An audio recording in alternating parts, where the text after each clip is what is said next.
पूर्ण परमात्मा पाप कर्म दंड को भी काट सकता है।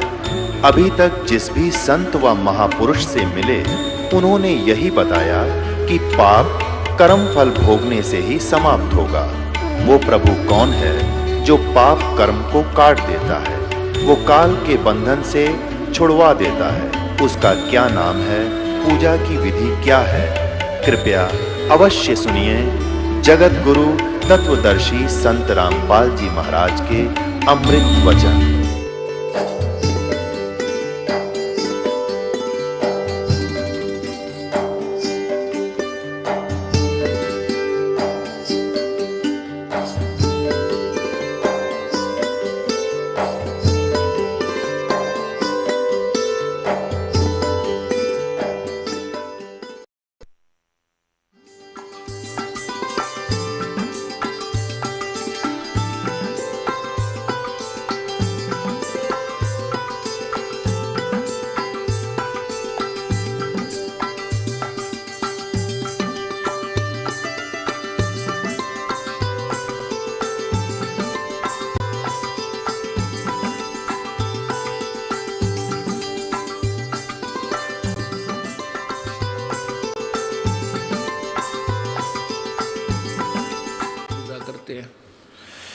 फिर परमेश्वर ने उस बालक को बहुत सा ज्ञान कराया, रुचि से सुना।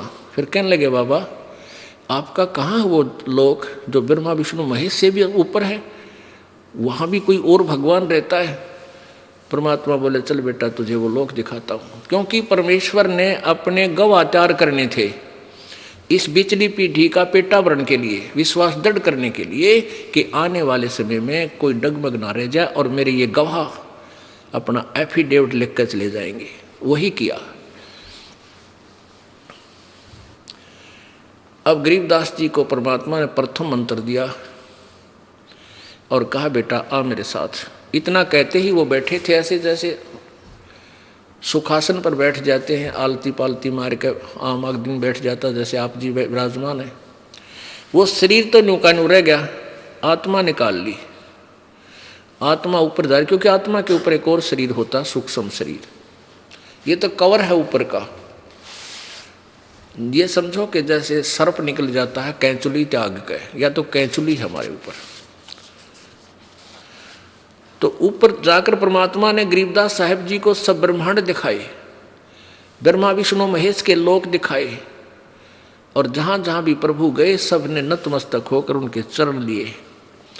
धर्मराज के लोक में गए परमात्मा, धर्मराज ने भी खड़ा होकर के परमात्मा का सत्कार किया कबीर साहब का। और गरीबदास जी देख रहे हैं, भाई बाबा जी के तो कमाल का है, ये तो कति इसके सारे ही इसके आगे नतमस्तक हैं, ये तो बहुत कसूता है। तो फिर ऊपर ब्रह्मांडों को पार करके काल दिखाया कि देख ये बैठा वो काल, ये 1 लाख प्राणी नित खाता है, और ये भोली आत्मा समझ रही है हम बहुत अच्छे लोक में रह रहे हैं। ये काल ने अपने आहार के लिए, देख गरीबदास बेटा ये सामने तपस्या 1 लाख प्राणी देख वो भूख तड़फ रहे हैं, यहाँ आ रहे हैं, पटकते जा रहे हैं और तड़फ रहे हैं। और अपने तीनों पुत्रों रजगुण ब्रह्मा सतगुण विष्णु तमगुण शिव जी के द्वारा इसने अपनी खेती फसल ये मनुष्य तैयार करवा रखे। और इसलिए उसके बाद वो काल दिखाया, क्योंकि काल जो ज्योति निरंजन है ये जो 11वें द्वार पर जहाँ से परब्रह्म के लोक में प्रवेश करते हैं वहाँ ये खुद बैठा रहता है। तो जब परमात्मा वहाँ गए और कहा गरीबदास जी से कहा, बेटा अब मैं अपना सतनाम सुमरण करूँगा, सार नाम, और देखना ये इसका मत झुक जाएगा मस्तक। वो तो लीला थी, हमें बताना चाहते थे। तो जो ही परमात्मा निकट गए और काल का सिर ऐसे हो गया, उसके सिर पे पैर रखा, क्या बेटा मेरे साथ, और उस 11वें द्वार को पार करके फिर 12वें द्वार में सतलोक में परब्रह्म के लोकों को पार करते हुए पहुंच गए। अब नीचे से जो प्रभु परमेश्वर कबीर जी यानी परम अक्षर ब्रह्म गए थे, वो एक जिंदा बाबा जी की वेशभूषा में थे, और जो परमात्मा का सतलोक में वास्तविक शरीर है वो उसकी एक बहुत बड़े गुम्बज में बहुत बड़े स्तूप में बहुत बड़ा सफेद गुम्बज है, उसके बीच में सिंहासन लगा है, प्रभु का तख्त है, यानी सिंहासन। उस पर वो तेजों में शरीर वाले प्रभु, वही कबीर देव अन्य रूप में विराजमान थे, जिसके एक रोमकूप में करोड़ सूर्य करोड़ चंद्रमा मिला दे, उनका प्रकाश भी फीका पड़े, इतना तेजों में शरीर उस प्रभु का है। अब नीचे से जो एक साधु रूप में गए थे प्रभु कबीर जी, अपने ही दूसरे स्वरूप जो तख्त पर सिंहासन में विराजमान थे उस पर चवर करने लगे। अब गरीबदास जी ने सोचा कि भाई भगवान तो ये है जो तख्त पर बैठा, कितना सुंदर शरीर, कितना वाहिट, कितना प्रकाश। इतना सोच ही रहे थे कि वो जो तख्त पर विराजमान था वो स्वरूप खड़ा हुआ, और जिंदा बाबा जी के रूप में जो पृथ्वी से गया था वो स्वरूप उसी तख्त पर आल ब्रह्मांड के कंट्रोलर के रूप में विराजमान हो गया, और जो तेजों में शरीर वाला प्रभु था वो चवर करने लगा, यानी जैसे नौकर करता है। अब गरीबदास जी ने सोचा भाई बाबा जी के चाड़ा है तो इस पर भगवान चवर करे, भाई बड़ा कमाल का आदमी है। तो इतने में क्या हुआ कि वो तेजों में शरीर जो था उस जिंदा महात्मा वाले शरीर में समा गया, अकेले वो जिंदा महात्मा ही वहां पर विराजमान रहेगी, और चवर जो है अपने आप घूम रहा है परमात्मा के सत्कार के लिए ऑटोमेटिकली। तब गरीबदास जी समझ गए भाई ये भगवान था जो नीचे गया था, ये लीला कर रहा था। तब गरीब परमेश्वर ने कहा जा बेटा, तेरे शरीर को फूकने वाले हैं, तेरे को मृत जानकर तेरे परिजन उठा ले गए हैं और शमशान घाट पर तुझे जलाने वाले हैं, तू वापस जा। गरीबदास जी ने कहा प्रभु मुझे वापस ना भेजो, वो तो गंदा लोक है, हे भगवान ना भेजो मुझे, यही रख लो मेरे दाता। क्योंकि वहां जाने के बाद तो ये ऐसा लगता है जैसे सुअर लेटे रहते हैं ना गंध में, और एक बहुत अच्छी चिप्स की कोठी में कोई व्यक्ति रहता हो और उसको कहा जाए कि जहाँ ये सुअर पड़े हैं गंध में तो यहाँ चला जा, वो नहीं जा सकता।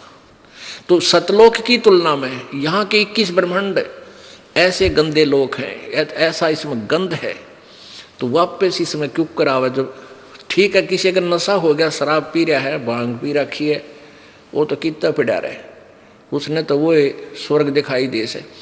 अब जिसकी भांग उतर गई, नशा उतर गया, उसको कैसे फिर वो कैसे पड़े उस गंदे लोग स्थान पर नहीं जा सकता, कोई धक्का दे तो नहीं जा सकता।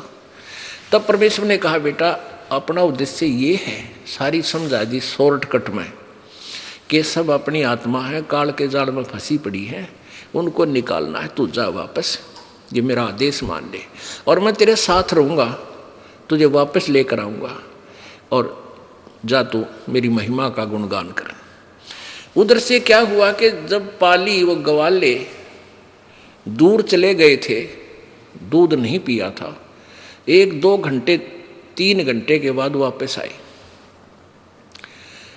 उन्हें देखा रो बाबा जी तो चला गया, और वो लड़का जो लड़की का लड़का, क्योंकि ये भांजे थे वहाँ के, कि वो छोरी का छोरा यानी लड़की का लड़का कहाँ गया कि वो बैठा वहाँ। एक भक्त एक से कहा कि जाओ तो उसको बुला के ला, उसका टाइम हो गया, अपनी गायों को घेरेगा यानी ड्यूटी देगा।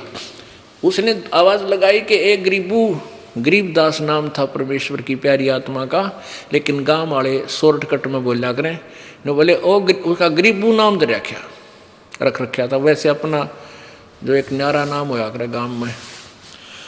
बोले ओ गरीबू खड़ा हो, आजा तेरी ड्यूटी आ गई, गायें घेर। अब वो गरीबदास जी तो जा रहे सतलोक में सैल सपट्टे को, और वहाँ तो शरीर ही था। आवाज़ लगाता लगाता वो गवाला वो व्यक्ति पकड़ के बच्चे जैसे शरीर को कहने लगा, वो भगत जी खड़ा हो तेरी ड्यूटी आ गई। अब उसको ऐसे छेड़ा, वो नो का नो गिर गया, तो उसमें आत्मा थी नहीं, तो प्राण थे ही नहीं, खत्म हो चुका था। वो तो हक्का बक्का रहेगा। उसने आवाज़ लगाई कि आ जाओ, लड़का मर गया, लड़का मर गया। वो पाली आ गए, फिर गांव में भागे गए। गांव में जो पता चला उनके माता पिता को, इकलौता पुत्र था, 12 वर्ष में हुआ था, माता पिता भी बेहोश हो गए। पुत्र की, इकलौते पुत्र की मृत्यु सुनकर हाहाकार मच गया। और छोटा सा गांव था, 30-40 घर थे उस समय, और सभी को शिहर उठे और भाग लिए उधर। तो 1.5 किलोमीटर दूरी पर, गांव से 1.5 किलोमीटर की दूरी पर वो पवित्र स्थल है जहाँ पर परमात्मा आए थे। आज भी वो यादगार उस गांव में बनी हुई है, सड़क के साथ में। ये दास आंखों देख रहा है, क्योंकि हम पहले वहीं छुड़ानी जाते थे, वहाँ हमारे गुरुदेव जाते थे। हम गरीबदास पंथ से ही अलग हुए हैं। अलग तो गरीबदास पंथ ही समझो, वैसे हम अब कबीर पंथ पहचान गए, कबीर पंथ पर चल पड़े, जो गरीबदास जी ने मार्गदर्शन किया था। और वो गरीबदास छुड़ानी वाले जो हैं वो उसी काल के जाल में ही कुमार्ग पर जा रहे हैं। तो वहाँ आज भी वो यादगार विद्यमान है, और गांव का बच्चा बच्चा कहता है कि यहाँ कबीर जी आए थे, क्योंकि गरीबदास जी ने अपनी वाणी में प्रमाण दे रखा है। अलल पंख अनुराग है, सुन मंडल रे थीर, दास गरीब उधारिया, मोए सतगुरु मिले कबीर। तो गांव वाले सब जाकर के बच्चे का शव उठा लाए, और शाम के समय 5-6 बजे 7-8 बजे उसने जलाने की चेष्टा करने लगे। चिता पर रख दिया, अग्नि लगाने की तैयारी। तभी परमात्मा ने वो आत्मा गरीबदास जी वाली परमेश्वर कबीर जी ने वापस शरीर में प्रवेश कर दी। एकदम वो बंधन टूट गए जो ऊपर बांध रखे थे अस्थि का ऊपर, उस अर्थी के ऊपर, और एकदम बालक खड़ा हुआ। और जो आंखों देखा, जो परमात्मा ने फीड कर दी थी वो वाणी, कबीर साहब, कबीर परमेश्वर जी ने, गरीबदास जी ने वो अमर वाणी बोलनी शुरू कर दी। वो अमर वाणी संग्रह की हुई है, आज ये दास आपको पढ़कर सुनाता है, उसी में से बहुत सी वाणी बार बार सुनाता रहते हैं। तो वो वाणी बोलनी शुरू कर दी, और किसी से बात नहीं करे, उठ पड़ा, बच्चे को ले आए। अब सबको ये हो गया कि लड़का मेंटल हो गया, पागल हो गया, क्योंकि उसने बाबा जी के जादू जंत्र का दूध पी लिया, इसलिए इसके दिमाग में फर्क हो गया। बावड़ा कहने लग गए, पागल, बावड़िया गरीबदास जी को। फिर ये सोचा कि चलो बच्चा जीवित हो गया, माँ बाप इसने बच्चे के देख देख कर इसको अपना जीवन पूरा कर लेंगे, इसी के साथ अपने दिन तोड़ लेंगे, ये सोचकर सब अपना संतुष्ट हो गए। अब वो बोल रहे, वो अमरवाणी जो वेदों से भी पार की है, और वो बोला जो समाज समझे नहीं, वो पागल कहने लग गया उस परम पिता की प्यारी आत्मा को। अब वो बताने की चेष्टा कर रहे हैं कि कबीर परमात्मा है जो बनारस में दानक रूप में आया था, जुलाहा रूप में आया था। इस बात ने जाट समाज का देवी ना माने, है झूठ बोल रही, तो मैं पागल हो गया, दानक ना भगवान बताओ, जुलाहे कवि ने। अब परमेश्वर को पता था कि ये गरीबदास जी द्वारा मैं अपनी महिमा पुनर्लिपिबद्ध करवा दूं, इस बीचली पीढ़ी में यू एफिडेविट काम आएगा।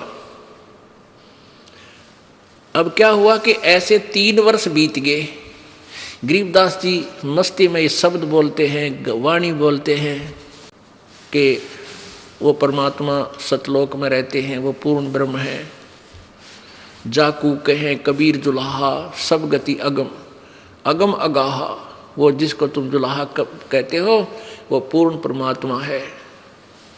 अनंत कोट ब्रह्मांड का एक रति नहीं भारे, सतगुरु पुरुष कबीर हैं ये कुल के सिरजनहार। अनंत कोट ब्रह्मांड का परमात्मा पर कहते हैं एक रति भी भार नहीं है उनको, वो इतने समर्थ, इतने शक्तिशाली हैं। और सतगुरु पुरुष कबीर है। अब देखो दोनों उपमा दी है गरीबदास साहिब ने। सतगुरु का अर्थ होता है तत्वदर्शी संत, जो यथार्थ ज्ञान प्रदान करे, वो सतगुरु की भूमिका भी उन्होंने की। और पुरुष माने परमात्मा, वो सारे ब्रह्मांडों का संचालक भी कबीर जी ही है। तो इस तरह वो वाणी बोलते रहे। धर्मराय दरबार में देई कबीर तलाक, मेरे भूले चूके हंस को तू पकड़िए मत कजाक। यहाँ के न्यायाधीश के सामने ब्रह्मा विष्णु महेश की भी जो है ना थर थर शरीर कांपता है, देह कांपती है जब उसका संदेश आता है। और वो न्यायाधीश 21 ब्रह्मांड का जो न्यायाधीश सबका अकाउंट रखता है, वो कबीर परमात्मा के सामने हाथ जोड़कर खड़ा हो गया जब गरीबदास जी साथ थे।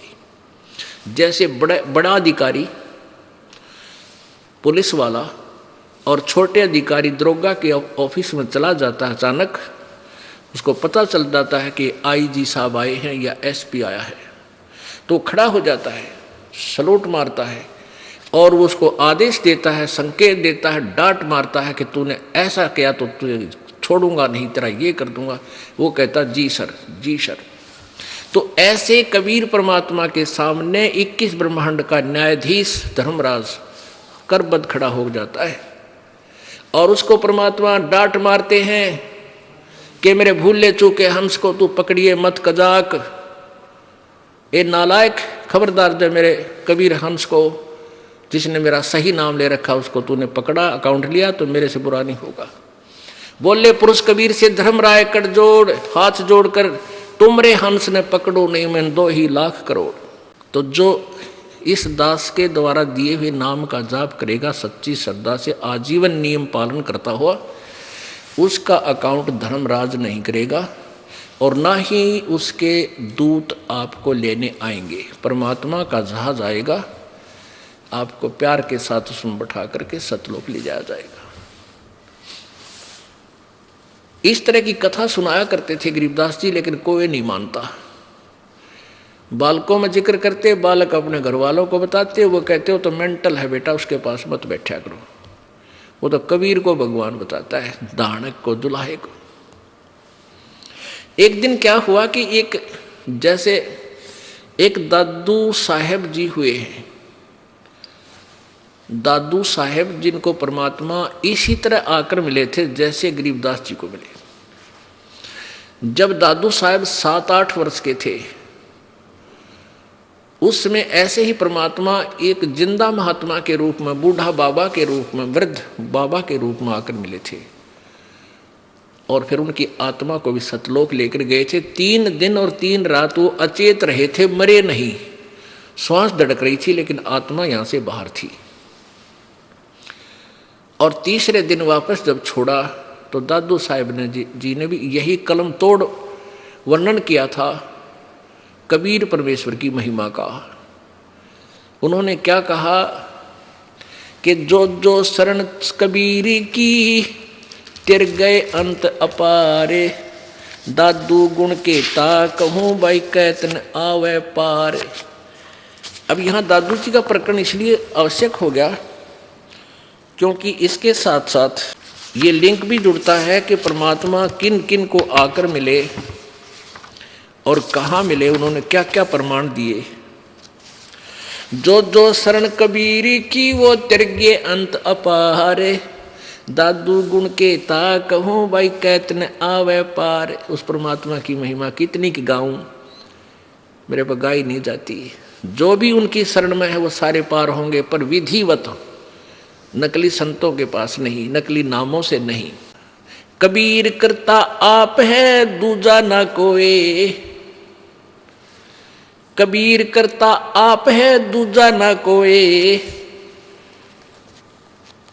दादू पूर्ण जगत को हो भक्ति दृढ़ावे सोई। दादू कहते हैं कबीर करता आप है, वो कबीर जो परमात्मा है वो आप ही भगवान है और कोई दूसरा करता नहीं है, सृष्टि रचने वाला नहीं है। और दादू पूर्ण जगत को भक्ति दृढ़ावे सोए, वो भी सत्य भक्ति भी वही आकर बताता है, पूरे संसार में और किसी के पास ज्ञान नहीं होता। ठेका पूरा होवे जब सब कोई तुझे शरीर, दादू काल चंपे नहीं जपे है जो नाम कबीर। आदमी की आयु घटे तब यम घेरे आए, सुमरण किया कबीर का दादू लिया बचाए। कि जब इंसान की आयु कम हो, समाप्त होगी तो काल आ जाएगा। लेकिन हमने तो अपने भगवान का मंत्र ले रखा था, मेरी रक्षा परमेश्वर ने की, मेरे निकट काल के दूत नहीं आए। मेट दिया अपराध सब, यानी अंगहारी पाप नाशक परमेश्वर कबीर जी हैं। मेरे सभी पापों का नाश कर दिया, दादू साहब जी कह रहे हैं। मेट दिया अपराध सब आ मिले छन माही, दादू संग ले चले कबीर चरण की छाही। सेवक देव निज चरण का दादू अपना जाने, भृंगी सत कबीर ने कर लिया आप समान। दादू अंतर्गत सदा छिन छिन सुमरण ध्यान, वारू नाम कबीर पर पल पल मेरे प्राण। अब सुन सुन साख कबीर की, काल न्यवावे माथ, धन धन तीनों लोक में है दादू जोड़े हाथ। यानी क्या बता रहे हैं कि सुन सुन साख कबीर की, साख माने महिमा, उसकी लीला को सुन सुन के उसकी समर्थता के आगे, कबीर जी की शक्ति के सामने यो काल भी मस्तक नीचा कर लेता है। सुन सुन साख कबीर की, काल न्यवावे माथ, धन हो तीनों लोक में दादू जोड़े हाथ। केरी नाम कबीर का विषम काल गजराज, दादू भजन प्रताप से वो भाग गए सुनत आवाज। अब कैसी प्यारी तुलना की है दादू साहिब जी ने कि जैसे हाथी जो होता है, हाथी, और हाथियों का राजा गजराज यानी हाथियों में सबसे तगड़ा, उसको तो समझ लो यो काल है 21 ब्रह्मांड में इतनी ताकत वाला। और परमेश्वर कबीर जी को समझ ले बब्बर शेर केरी। और बब्बर शेर जब धाड़ता है, कितना तगड़ा हाथी हो लीद कर देता है, इतना भयभीत हो जाता है। तो यहां क्या बताते हैं, केरी नाम कबीर का और विषम काल गजराज, दादू भजन प्रताप ते वो भाग्य सुनत आवाज। पल एक नाम कबीर का, दादू मन चित लाए, अस्थि के असवार को हो स्वान काल नहीं खावे। कितनी प्यारी व्याख्या की है कि जो परमेश्वर कबीर जी की शरण में आ गया, विधिवत उनके कृपा पात्र संत के माध्यम से उपदेश ले लिया, वो समझो हाथी पर बैठ गया और सवार इसको काल को दादू साहब कह रहे हैं ये काल समझो समान रूप है, यानी कुत्ते जितनी अक्षमता है। यहाँ हाथी से तुलना कर रहे हैं कि जो हाथी के ऊपर बैठ गया उसको कुत्ता हानि नहीं पहुंचा सकता कभी भी किसी प्रकार से। इतना आउट ऑफ रीच हो जाता, उसकी पहुंच से इतने बाहर हो गए आप, काल की मर्यादा में रहोगे। मर्यादा का मतलब है हाथी पर बैठे रहना, नीचे मत पड़ना। नीचे पड़ गिर गए तो आप वो कुत्ते तो फिर पाट देंगे आपको, वो तो पहले ही भौंक रहे हैं। आप जी फिर शरण से बाहर मत जाना। जो मर्यादा ये दास आपको बता रहा है उस मर्यादा में रहना, फिर आपके निकट ये काल नहीं आ सकता। ठीक है, दूर से भौंकते रहेंगे कुत्ते। आपने देखा होगा गांव में जब हम देखा करते हाथी आ जाता तो गांव की गली के कुत्ते सारे पीछे लाग लिया करते उसको, भौ भौ, और एक निकट नहीं आवे, रहने 50 फुट दूर भौ भौ। उनको पता है कि एक सूंड मार दिया 10 मरोगे। और पैर को हानि हाथी का मुंह में भी ना हो, कुत्ते गए गड्ढे भी को ना, उसका जबाले भी ना गढ़ते हाथी के शरीर में। तो यहां दादू साहब जी कितनी प्यारी व्याख्या करते हैं कि पल एक नाम कबीर का, दादू जो मन चित लावे, हाथी के असवार कोई स्वान काल नहीं खावे, उसको हानि नहीं पहुंचा सकता ये। तो आप इतने आउट ऑफ रीच हो गए, काल की पहुंच से इतने बार हो लिए। सुमरत नाम कबीर का कटे काल की पीरी, दादू दिन दिन ऊंचा हो परमानंद सुख सीरी। दादू नाम कबीर की जय कोई लेवे ओटे, तिनको कभू लागे नहीं भाई काल वज्र की चोट। काल के वज्र कितने एक्सीडेंट करा देता, हमने सामने गाड़ी बढ़ गई, सारे मर जाते हैं, काट काट कर निकालते हैं।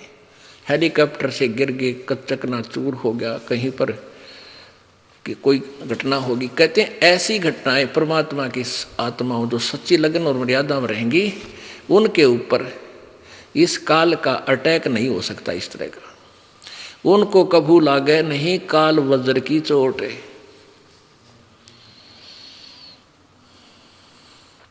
और संत सब कूपे हैं केते धरिता नीर, दादू अगम अपारे है वो दरिया सत्य कबीर।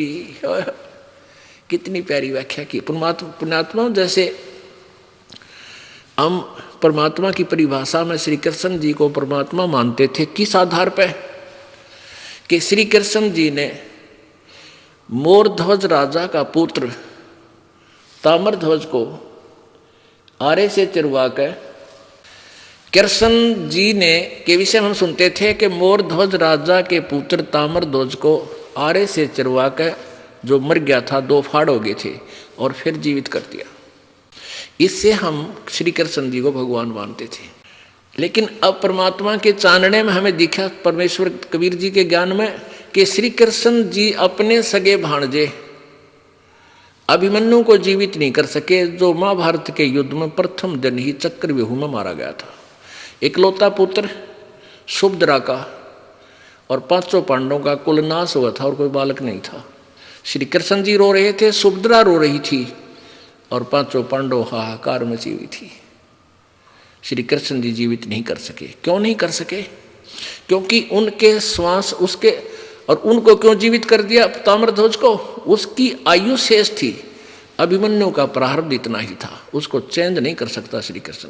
केवल कबीर परमेश्वर आयु बढ़ा सकता है, एक्सटेंशन कर सकता है, वो समर्थ पावर है।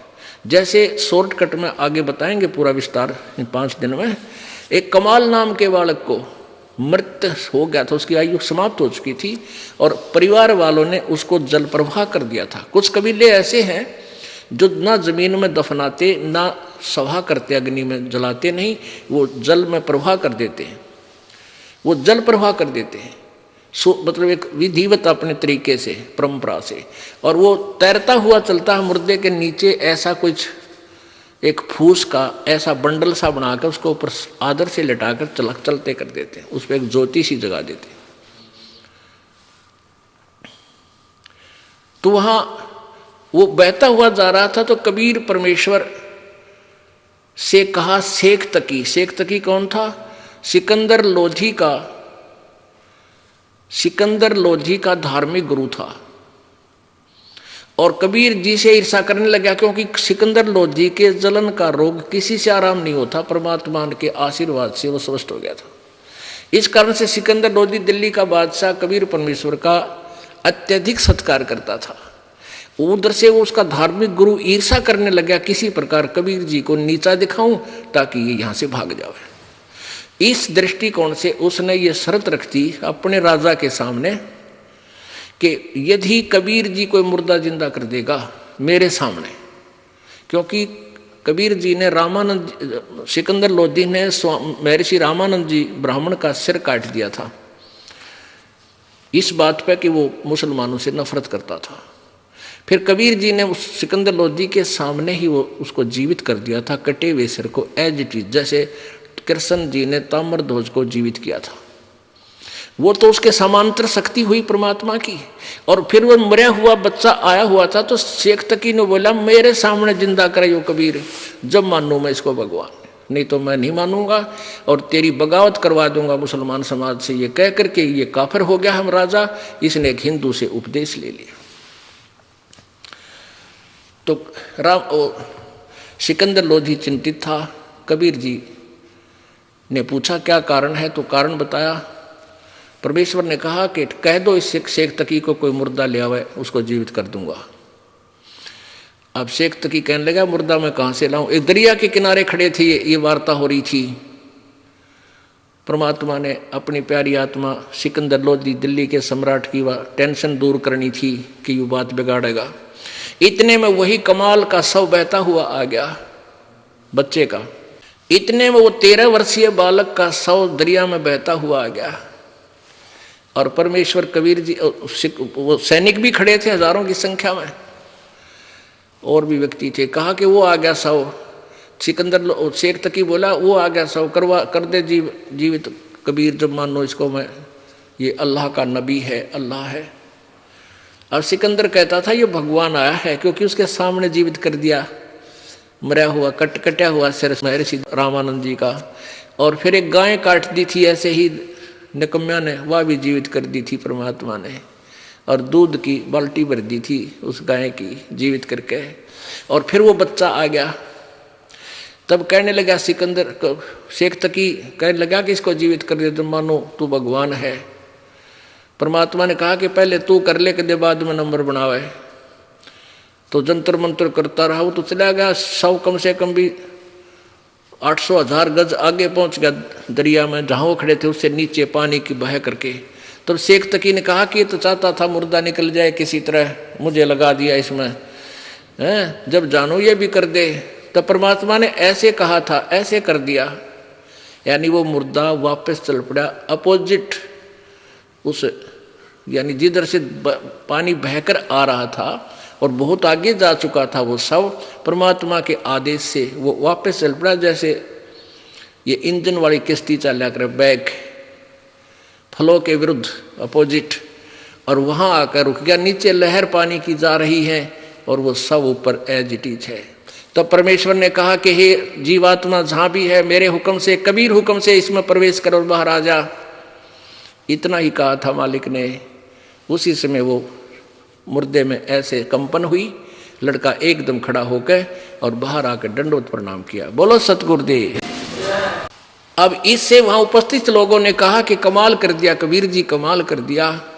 उस बच्चे का नाम कमाल रख दिया और अपने साथ अपने पुत्र के रूप में परमात्मा ने उसको रख लिया।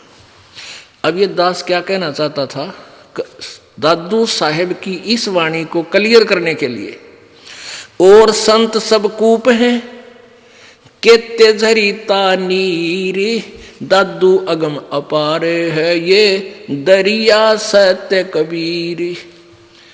अब जैसे और संतों की, भगवानों की महिमा भी कुछ मिलती जुलती है। जैसे एक तो कुएं में जल है, कूप में, एक कोई झरना बह रहा है, झरीता नीर, वो सीमित होता है, वो सफिशिएंट नहीं होता। एक जैसे छोटा सा तालाब होता है। अब ऐसे समझो कि कुछ तो संत जिनकी तुम महिमा से परिचित हो भगवानों की, उनमें से समझो कुछ तो कूप हैं, वो भी काम चलाओ जल सहारा दे देते हैं। और कुछ जरीता नीर यानी झरने बह रहे हैं थोड़े बहुत, वो भी कुछ क्षेत्र में राहत दे देते हैं। लेकिन दादू अगम अपार है, वो दरिया सत कबीर हो दरिया, जिसके पानी का कोई और छोर ना हो। उसमें तो कितनी नहर भी निकाल ले, नहा भी ले, धो भी ले, कितनी सच्चाई कर ले, फिर भी उसका अंत नहीं। यानी इतनी सुप्रीम पावर है कबीर जी। और दूसरे हैं वो छोटी मोटी राहत वो भी दे देते हैं, लेकिन वो पूर्ण मोक्ष नहीं कर सकते, आपके आयु में वृद्धि नहीं कर सकते, आपके प्रारब्ध में परिवर्तन नहीं कर सकते। अन्य संत ना भगवान, केवल कबीर परमेश्वर परम अक्षर ब्रह्म ही आपके प्रारब्ध को चेंज कर सकता है।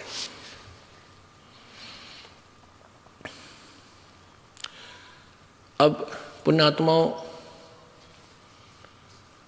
जब तक हमारे प्रारब्ध में परिवर्तन नहीं होगा तो हम सुखी क्यों कर होंगे। आपके कर्म में, प्रारब्ध में लिखा हुआ है कि आपकी टांग टूटेगी या आपकी मृत्यु होगी, किसी ने लिख रखा है जंत्री में। ये जैसे ये पामिष्ट होते हैं, ये बहुत कुछ सच बता सकते हैं, लेकिन ये आपको राहत कुछ नहीं दे सकते। अब जैसे भोली आत्मा जाती हैं किसी ज्योतिषी के पास, वो उसकी जन्मपत्री देख जंतर मंत्र करके बता देगा तेरे को उस वर्ष में इतनी हानि होगी।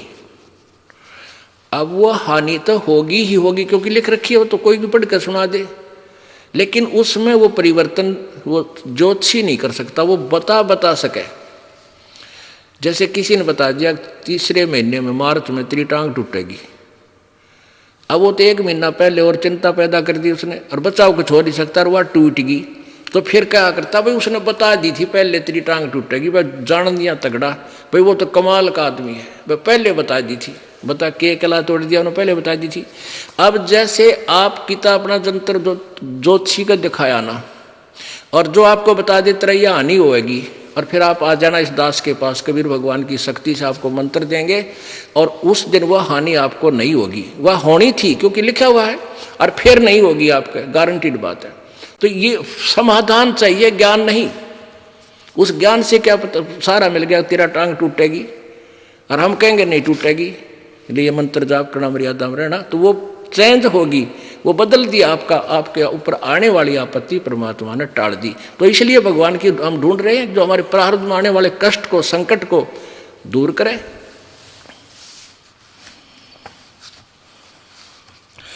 और संत सब कूप हैं केते झरीता नीरे, दादू अगम अपार है ये दरिया सत्य कबीरे। दादू नाम कबीरे का सुन के कापे काले, नाम भरोसे नर चले भाई हो नबा का बाले। नाम का भरोसा रहे, कहते हैं कबीर जी का नाम सुन के इस काल भी कांपने लग जाता है, 21 ब्रह्मांड का मालिक ब्रह्म। और जो अपने सच्चे नाम का सहारा लेकर पूरे संत से लेकर भक्ति करता है, उसका हो नबा का बाल। जिन मोह को निज नाम दिया सोए सतगुरु हमारे, दादू दूसरा कोई नहीं वो कबीर सिरजनहार। अब इस दादू पंथ का एक अनुयायी, एक गोपाल दास नाम का एक व्यक्ति गृहस्थी था, वो फिर अपने बाल बच्चों से निमट कर शादी उनके ब्याह करके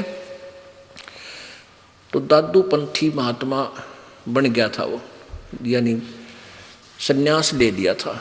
लाल कपड़े पहना करता, जैसी वेशभूषा उनकी थी, और साधु की वेशभूषा वो बनाकर घूमता था। एक दिन वो दादू साहिब का अनुयायी, वो गोपाल दास संत छुडानी गांव में आ गया, उसका कोई चेला था, उसके वहां रुक गया। अब उस शिष्य ने कहा, उस व्यक्ति ने जिसके वो गोपाल दास रुका हुआ था, कहा महाराज जी हमारी एक लड़की का लड़का, हमारा एक गांव का बहुत बड़ा चौधरी है, बहुत धनवान व्यक्ति है, उसका इकलौता, उसका कोई संतान नहीं थी, उसने अपना दामाद रखा हुआ है घर जमाई रूप में, वारस रूप में, और उस लड़की का एक लड़का हुआ, वो भी मेंटल हो गया। एक बाबा जी ने जंतर मंत्र का दूध पिया दिया उस टाइम। और संतों की विद्या को साधु ही काट सकते हैं, यदि आप कृपा कर दो हमारी लड़की का लड़का स्वस्थ हो जाए, आपका बड़ा एहसान होगा। अब वो दादू पंथी एक आधा कोई झाड़ा जुड़ा ला के भूत बात काट दिया करता, उसने सोची वही साहेब पाओगा इनके, कहने लगा भाई बुला ले। अब वो व्यक्ति गया, उस शिवलाल नाम था गरीबदास जी के नाना जी का, और कहा कि ऐसे ऐसे एक हमारे यहाँ संत आ रहे हैं और इस लड़की के लड़के को उसको दिखा देते हैं। वो कहे मैं ठीक कर दूंगा। तो 5-7 भक्त आदमी और वो लड़का गरीबदास जी और उनका नाना जी लेकर आ गए। तो वो जो दादूपंथी संत गोपाल दास था वो 65 वर्ष की उम्र का, और साहेब गरीबदास जी 13 वर्ष की आयु के बालक। उस बालक से पूछा, उस दादूपंथी संत ने कहा कि बेटा वो कौन था जो तुझे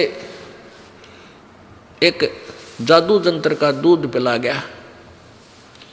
अब वो तो परमात्मा की चेतना से, परमात्मा से परिचित होने के बाद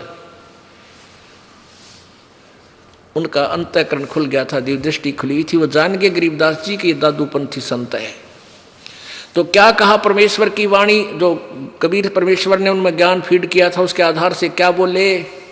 गरीबदास जी ने कहा, हम सुल्तानी नानक तारे दादू को उपदेश दिया, जाति जुलाहा भेद न पाया वो काशी माहे कबीर हुआ। अपने कारण तरले भाषण का मारी वो दादू जी के जो अनुयायी था उसको बता दिया कि हम सभी यानी मैं गरीबदास और अब्राहिम सुल्तान अधम वो मुसलमान धर्म में उत्पन्न और नानक जी जो सिख धर्म का प्रवर्तक और दादू जी, इन सभी को जिसने पार किया वो जाति जुलाहा भेद नहीं पाया, काशी माहे कबीर हुआ। हम सुल्तानी नानक तारे दादू को उपदेश दिया, जात जुलाहा भेद न पाया वो काशी माहे कबीर हुआ। वो कबीर काशी वाला दोबारा आकर मुझे प्रकट हुआ, सतलोक से चलकर आए। क्योंकि सन 1518 में परमेश्वर मगहर से सहस्री चले गए थे 1518 में, और गरीबदास जी को आकर मिले वो 1727 में,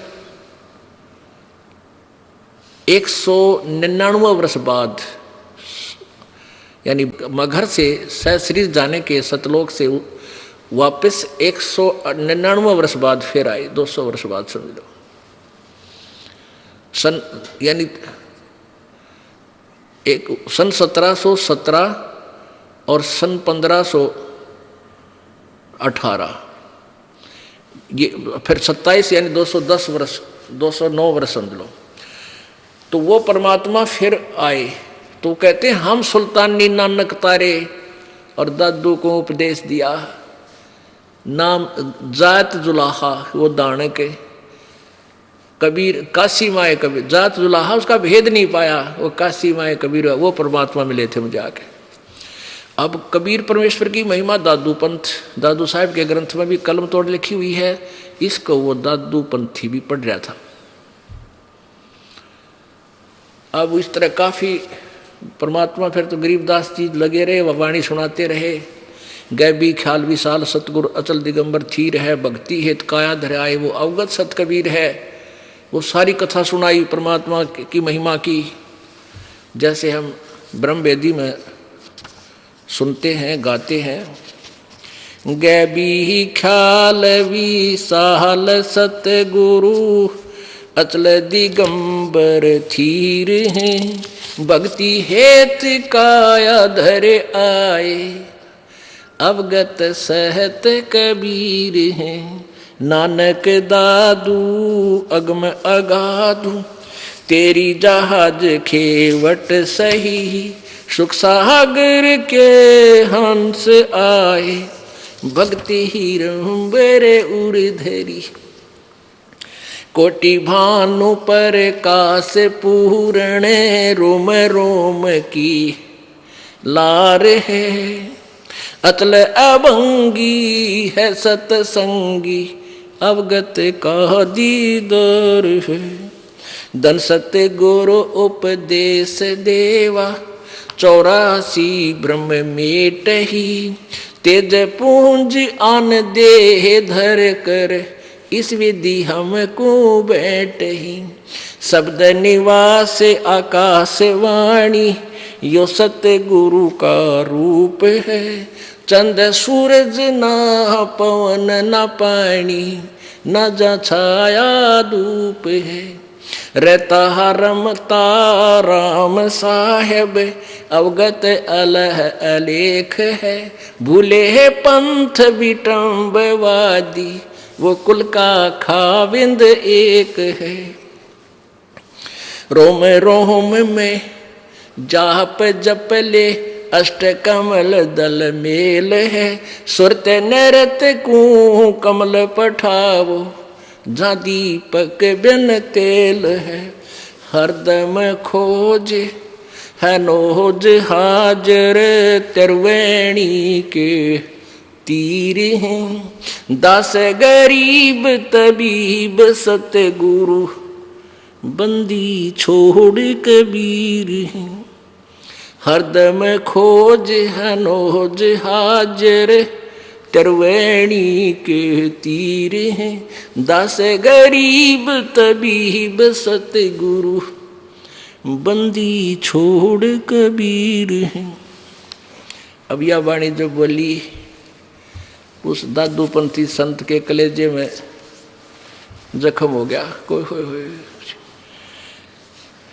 तो वो कहने लगा, रे गांव वालों, यो लड़का पागल को ना, तुम पागल हो भाई। ये तो वो अमर वाणी बोल रहा है भक्तों, इसको सुनकर तो जीव का वही कल्याण हो जा।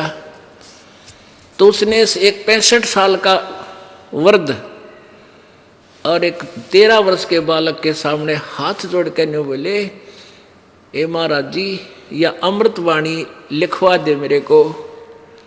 ये तो बहुत प्यारी और बहुत ऑथेंटिक वाणी है। और कहने लगे, रे इसने तो भगवान मिले भाई, ये तो परमात्मा परिचित है, परमात्मा का प्रत्यक्ष दृष्टा संत है, तुम इसको बावड़ा मत कहो।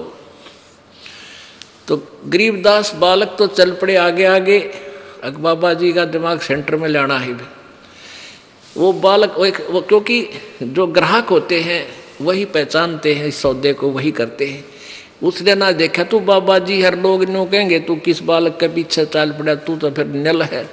तो जिन्हें भगवान चाहिए वो मान बुराई नहीं करते, वो अपना कल्याण चाहते हैं। चाहे किसी से मिल जाओ उसकी अपने रोग कटन की, उसी से ले ले। पीछे पीछे हो लिया, हाथ जोड़ के कहने लगे, महाराज दया करते हो, कलयुग में उद्धार होगा बहुत से प्राणियों का। तीसरे दिन जब देख लिया कि बाबा जी कति सेट हो रहा है, आखिर तक लिख लेगा, तब कहने लगे, गोपाल दास सुन ले, अगर सारी वाणी लिखा तो लिखवाऊं, कदे बीच में भाग जा। अगर नहीं, सारी लिख लूँगा। क्योंकि वो लाला जी के घर का जन्म था गोपाल दास का, और वो पढ़ रहे थे अपनी, वो शिक्षा थी थोड़ी बहुत उसको, हिंदी भाषा या कुछ फारसी फुरसी में लिख लेता हो। तो कहते हैं गरीबदास साहिब जी का एक बेरी का बाग था, उसमें एक जंडी का पेड़ था। उस जंडी के पेड़ की छाया में बैठ जाते क्योंकि, और फिर लिखना शुरू कर देते। कहते 3 वर्ष तक ना 6 महीने तक, 6 महीने तक दादू वो गरीबदास जी बोलिया करते और दादू साहब लिखा करते। और दाद लिखवाते समय कह रहे हैं, ये वाणी यहाँ की नहीं है, 80 अरब कोस सभादी मार्ग से बात कह रहा हूँ कि मैं यहाँ से सहज समाधि से ऊपर का देख रहा हूँ, आंखें खोल रहे और बोल रहा है और मैं लिखवा रहा हूँ। वही आंखों देखा हाल जो परमात्मा से परिचित हुए थे गरीबदास जी, उन्होंने अपनी आंखों देखा हाल अपनी अमृत वाणी में लिपिबद्ध करवाया। आज वो सदग्रंथ के रूप में हमारे पास उपलब्ध है, जो कबीर परमेश्वर की वाणी से 100% मिलता है, मेल खाता है। तो वो ग्रंथ साहब का ये अखंड पाठ ये सामने चल रहा है, इसी से पढ़कर ये दास आपको ये सुना रहा था, क्योंकि इसी में से हमने ये भक्ति बोध नामक एक पुस्तक बना रखी है, जो सुबह शाम दोपहर की वाणी हम नित्य पाठ करते हैं, जिसमें कबीर जी की अपने मुखारविंद से उच्चारित और अब उनके दास गरीबदास द्वारा दिया हुआ ज्ञान कबीर जी का ही, उनकी वाणी का मिलकर आपको पाठ के लिए जाता है। तो ऐसे उस परमेश्वर को किन किन ने पहचाना, वेद वही बतावें, परमात्मा सहज शरीर है, उसका नाम कबीर है, और सभी महापुरुष जिनको भगवान मिले वो भी यही बता रहे हैं। जैसे नानक साहिब जी ने जब परमात्मा मिले बेई नदी पर, ऐसे वो भी 3 दिन तक बेहोश रहे थे, एकांत स्थान पर कहीं दूर, किसी को नहीं पता वो कहाँ पर हैं। उनकी आत्मा को निकाल कर परमेश्वर सचखंड लेकर गए सतलोक, फिर वापस छोड़े तीसरे दिन।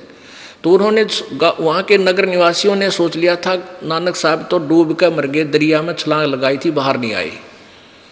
और तीसरे दिन जब वापस आए तब उन्होंने बताया कि हम सचखंड जाकर आए हैं अपने परम पिता के पास, पूर्ण ब्रह्म के पास। फिर परमेश्वर ने कहा था मैं बनारस में, क्योंकि ये समकालीन है, गरीब नानक साहिब जी और परमेश्वर कबीर जी समकालीन थे। परमेश्वर ने वहाँ से जैसे गरीबदास जी को ले गए थे ऐसे नानक जी को ले गए, फिर वापस छोड़ा, कहा मैं बनारस में धानक का काम करता हूँ, जुलाहे का। वहाँ आए जब देखा सामने वही परमात्मा जो सारे ब्रह्मांडों का रचनहार सतलोक में यही सूरत देखी थी, तो उन्होंने अपनी वाणी में लिखा है, बोला है, एफिडेविट दिया है, और वो गुरु ग्रंथ साहिब के पृष्ठ नंबर 24 यानी 24 पर लिपिबद्ध है। फाई सूरत मलुकी वेश ए ठगवाड़ा ठगी देश खरा सियाणा भोता भारी धानक रूप रहा करतार। तो यही गरीबदास जी कहते हैं, हम सुल्तानी नानक तारे दादू को उपदेश दिया, जात जुलाहा भेद न पाया वो काशी माहे कबीर हुआ। बोलो सतगुरुदेव सत साहेब। परम पिता परमात्मा पूर्ण ब्रह्म सारी सृष्टि के रचनहार कुल मालिक कबीर देव,